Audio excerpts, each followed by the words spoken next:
అందరికీ నమస్తే అండి. వెల్కమ్ టు మంచివాడి యూట్యూబ్ ఛానల్. ఇక్కడ కనిపిస్తున్న దేవాలయం శ్రీ వేణుగోపాల స్వామి వారి దేవాలయం గుంటూరు జిల్లా తుళ్ళూరు మండలం ఆయనవోలు అనే గ్రామంలో ఉందన్నమాట.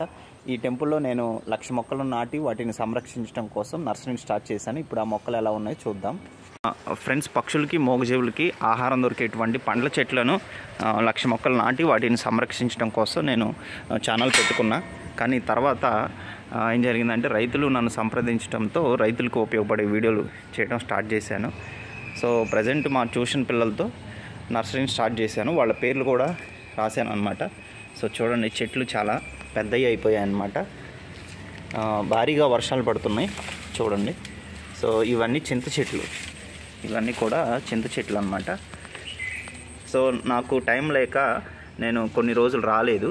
సో ఒక 15 అయితే చింత చెట్లు ఉన్నాయి. చూడండి, ఇది బాదం చెట్టు, ఇది కానుగ చెట్టు అన్నమాట. ఇప్పుడు నేను ఇది కూడా కానుగ చెట్టు. సో ఇది చింత చెట్టు. చూడండి, స్టూడెంట్స్ నేమ్స్ కూడా ఇక్కడ పెట్టాను అనమాట. ఫ్రెండ్స్, ఇవి సీతాఫలం విత్తనాలు అనమాట. ఇప్పుడు నేను వీటిని నాటుతున్నాను. డైలీ వర్షం పడుతుంది చక్కగా. వర్షం పడటంతో వాటర్ అయితే ఎక్కువ ఉన్నాయి. సో నేను వీటిని వేసిన తర్వాత ఈ వాటర్ అంతా నేను తీసేస్తాను.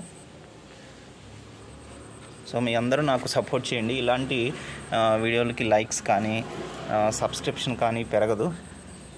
చూడండి, ఇవంతా సీతాఫలం చెట్లు అనమాట. ఈ వాటర్ ఇప్పుడు తీసేస్తాను యాక్చువల్గా.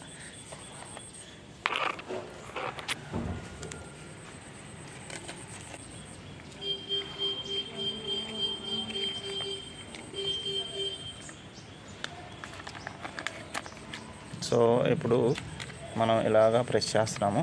ఖచ్చితంగా ఇవి కూడా మొలకలు రావాలని కోరుకుందాం. ఫ్రెండ్స్, అన్ని ట్రీ గ్రోయింగ్ బ్యాగ్స్లో సీతాఫలం చెట్లు అయితే వేసాను అనమాట.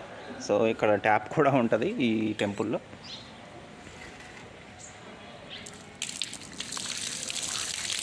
ఫ్రెండ్స్, ఈ టెంపుల్లోనే నేను నర్సరీని స్టార్ట్ చేశాను. సో చూడండి, చాలా పెద్దవి అయ్యాయి అన్నమాట. ఇవన్నీ కూడా చింత చెట్లు. సో చాలా హ్యాపీగా ఉంది. ఇవి పెరిగి పెద్ద అయ్యాక ఖచ్చితంగా పక్షులకి మూగజీవులకి ఆహారం లభిస్తుందన్నమాట. వీటిని త్వరలోనే చెరువు చుట్టూ నాటుతాను అనమాట. For more videos like subscribe. Thank you all.